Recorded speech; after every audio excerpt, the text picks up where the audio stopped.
Grocery costs now stress 53% of Americans, opening a window for Canadian investors to screen TSX consumer staples names with stable cash flows before any rotation into defensives accelerates. This is Modern Investing Techniques, episode 138.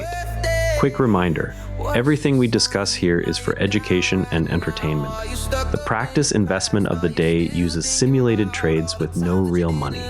I'm not a licensed financial advisor, and this isn't financial advice. Always do your own research before putting real money to work. The S&P 500 closed at 7,786, down 0.2%. The NASDAQ Composite finished at 26,729, down 0.3%. And today's briefing does not carry a year-to-date move for that index, so I will not invent one. The TSX Composite slipped to 36,730, down 0.1%. Fresh fiscal data showed the United States 2026 deficit already at $1,799 billion after 10 months, which already exceeds the entire $1,775 billion gap recorded for fiscal 2025. Symmetric and core inflation gauges painted mixed disinflation progress, so the next Federal Reserve move stays data dependent. One filtered measure still shows progress. Another looks stalled against the 2% target. The Bank of Canada sits on hold, with markets pricing a steady path into fall, and that leaves the open question of timing and size on both sides of the border still unanswered. Consumer-facing sectors absorbed the bulk of Friday's pressure as slowing signals mounted, which is exactly the tape you would expect when grocery stress is this high and defensives have not yet caught a bid. About 21 days ago, we picked EPD on dividend compounding momentum into the second half. The position closed down 1.45% and underscored how quickly macro headlines can override sector tailwinds. For your portfolio today, that mix argues for patience on rate-sensitive duration and a tighter filter on any new entry, not a scramble into staples just because the headline looks defensive. Most retail traders buy call options the way they buy lottery tickets. They pick a direction, skip the rest, and then wonder why the book bleeds. Long call buying only has a shot when three conditions line up at the same time: direction, magnitude, and timing. Miss any one of those three and the expected value of an unfiltered long call turns negative, which is exactly what the options play analysis states in plain language. Buying every call with no process produces losses because the raw expected value is negative. Today's tame consumer price index print and those mixed Federal Reserve inflation gauges create the kind of low drama tape where a process can still work, because you are not fighting a volatility spike that reprices every premium overnight. The filter is specific. Only look at names already printing volume above their 20-day average, and only if a clear catalyst sits inside the next 2 weeks. Then open your broker's options chain and compare implied volatility rank against the stock's 30-day historical move. Enter only when implied volatility rank sits below 40 and the stock is trading above its 50-day moving average. That combination historically delivered its best results in low volatility regimes when sector rotation was already underway. It collapses when geopolitical headlines spike the volatility index without a matching earnings revision, because you end up paying rich premiums for a move that never arrives. If you want to try this inside a tax-free savings account, or TFSA, do not start with size. Paper trade one call spread per week on a single liquid name, and do not scale until 3 consecutive trades close above the entry delta target. Think of those 3 conditions like booking a flight. You need the destination, the distance, and the departure date confirmed before you pay the fare. Direction without magnitude is a shrug. Magnitude without timing is a hope. Timing without either is just decay wearing a costume. The process is hard on purpose. Hitting direction, magnitude, and timing together is a rare alignment, and that rarity is the point of the checklist. Today's simulated book is not adding a new name, and that is the lesson, not a gap in the show. We are monitoring LUN.TO, Lundin Mining, on the TSX in the precious metals group after the company reaffirmed its 2026 production targets and lifted its buyback authorization. That pairing has historically supported multiples when copper demand stays steady, which is a real fundamental catalyst on the page. The technicals have not confirmed it. The stock sits 6.2% below the prior close and is testing its 20-day moving average on daily volume that has not yet exceeded the 20-day average.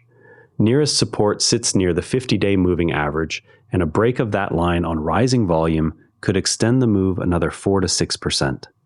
The mental stop for this simulated watch is that 50-day line, which we would treat as a maximum 5% simulated loss if we were in. The target, if volume ever confirms, is a retest of the prior week's high, which would imply plus 4 to plus 6% from current levels. Confidence is low. Single catalyst, no volume confirmation, exactly the setup the rules require us to watch rather than enter. Yesterday's LNTH hold taught that in the most expensive way a practice book can teach it. A merger headline is not an entry. A merger headline plus a volume spike above the 20-day average is an entry. That is why position size on LUN.TO stays at 0 today. The buyback and the guidance are interesting. They are not complete. You see a name drop 6.2% after a buyback authorization, with output guidance still intact. Your simulated stop lives at the 50-day average. Do you buy the dip or do you wait for the close and the volume? I wait.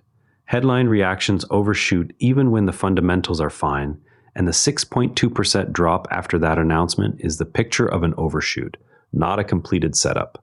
This is a simulated weekly hold watch for learning purposes, not a live order. What you should watch into Monday is simple. A close back above the 20-day average on volume that clears the 20-day mean. Until those two prints appear, the checklist stays red and the simulated capital stays in cash. We simulated buying LNTH at Monday's open at $102.65 on the announced merger with Curium and the scale story in radiopharmaceuticals. We exited at Thursday's close at $101.07 after 3 calendar days of market data. That is a loss of 1.54%, or $15.44 on a $1,000 simulated position. The thesis was catalyst-driven. An announced deal was supposed to attract follow-through. Broader market volatility rose instead, and the merger news did not sustain the bid. The trade also produced negative alpha versus the NASDAQ over that same holding window, even though the index itself moved lower. A down tape does not give you a free pass if you still lagged it. What this teaches is blunt. Announced deals still need volume confirmation before entry, especially in healthcare launches where the headline is louder than the tape. Rule: require both a fundamental catalyst and a volume spike above the 20-day average before committing capital to healthcare launches. That is the same rule sitting on LUN.TO this morning. We are finally using it before the fill, not after the post-mortem. If the long call checklist from earlier interested you, Interactive Broker's Trader Workstation Scanner is how you actually run it without a spreadsheet and a prayer. The scanner lets you filter options chains by implied volatility rank, volume, and earnings date proximity in a single view, which is the same pre-trade checklist institutions use, just without the sales coverage. Set a custom column for 20-day average volume and only surface names that are already above that threshold, so you are not even looking at quiet chains. Layer in a 50-day moving average filter so that only stocks trading above that line appear, which lines up directly with the call buying rule we just walked through. The same layout will show you whether implied volatility rank sits below 40 before any order ticket is even built. The platform is free for non-professional accounts, with no per-scan fees, and I have no financial relationship with Interactive Brokers. I am describing a tool, not selling one. If you only change one setting this week, make it that 20-day volume column. Quiet names fail the first test before you waste a minute on the rest. World Liberty Financial's trust company received preliminary approval from the Office of the Comptroller of the Currency, or OCC, which is the first formal step toward that Trump family crypto venture becoming a national bank. That kind of regulatory foothold can accelerate institutional custody flows into approved vehicles, but it is not a buy-the-headline signal on Bitcoin itself. The action is narrow. Add a 1 to 2% position in a regulated Bitcoin exchange-traded fund, or ETF, only after it closes above its 50-day moving average on above-average volume. Separately, Northwestern Mutual found that 42% of Americans now report relying on the previous generation for support, and the study treats that rate as a structural feature, not a leftover from the pandemic. Sustained demand for income-generating assets among younger cohorts can keep high-yield utility names well supported for longer than a typical cycle trade. If you already hold utilities inside a TFSA, review dividend coverage and only consider adds where coverage sits above 1.5 times. Across 50 simulated trades, the portfolio shows a 56% win rate and a cumulative profit of $333.39. The matched window alpha versus the NASDAQ Composite stands at plus 9.28% across 45 verified window trades, while the buy and hold gap versus the same index remains minus 18.79% since inception. That running total is 28 winning trades against 21 losses and 1 break-even, with the largest single gain at plus 20.11% and the largest loss at minus 11.8%. The matched window measure compares each $1,000 position only against the NASDAQ return over its exact holding period, so we are not pretending a single name book is a fully invested index. The book is learning the volume confirmation pattern the hard way and adjusting the next entry, which is why today's watch list is a watch list, not a fill. Now, here is something that most retail investors get wrong, and it cost me real allocation years before I had language for it. Imagine you opened a TFSA last year and put 40% into TSX financials and energy names because the dividend tax credit felt familiar and the currency hedge felt comforting.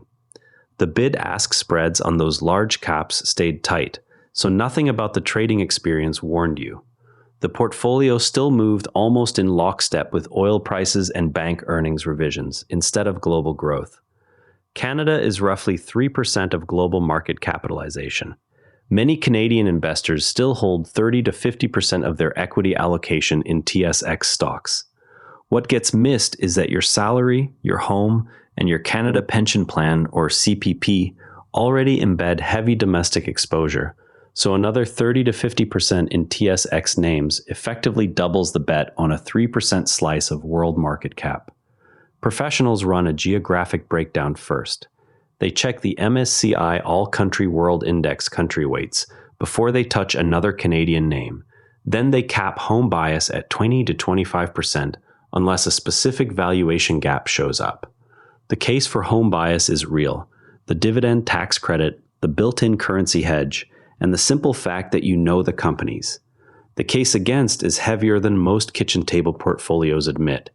Financials and energy together make up about half the TSX, and the index is missing the global tech and healthcare leaders that have driven much of the recent NASDAQ performance. The misconception is treating familiarity as diversification. The fix is concrete. Calculate your true Canada weight across every account once a quarter and rebalance any excess into a low-cost global ex-Canada ETF. That same allocation discipline is why Loon.to, even as a TSX name we are watching, does not get a free pass into the simulated book just because it is local and the buyback sounds friendly. Before we wrap, add Loon.to to your watch list tonight. Set an alert at the 50-day moving average and write down today's 20-day average volume so you can see whether any bounce actually clears it at Monday's open. That's it for today's modern investing techniques. The resources page has links to everything we discussed. Subscribe and share with someone who wants to go beyond index funds. See you tomorrow, and if you'd rather watch than listen, find us on YouTube at NARA Network. Links in the show notes. Quick tip from the network: try Fascinating Frontiers next, the most fascinating news from space and science. Every NARA Network show is free at naranetwork.com. Following the long arcs, story trackers on naranetwork.com follow major programs across episodes: Tesla, SpaceX, AI, space science, and more. This episode used AI voice synthesis of my voice. Editorial selection and analysis are my own. Do you ever wonder where we go after this? Are you high right now? Do you ever get nervous you ever stay awake, counting sheep like all the time? What's your life like? What's your purpose? When's your birthday? What's your sign? Are you down right now? Are you stuck up in the past? Are you still thinking about all the times that you didn't last?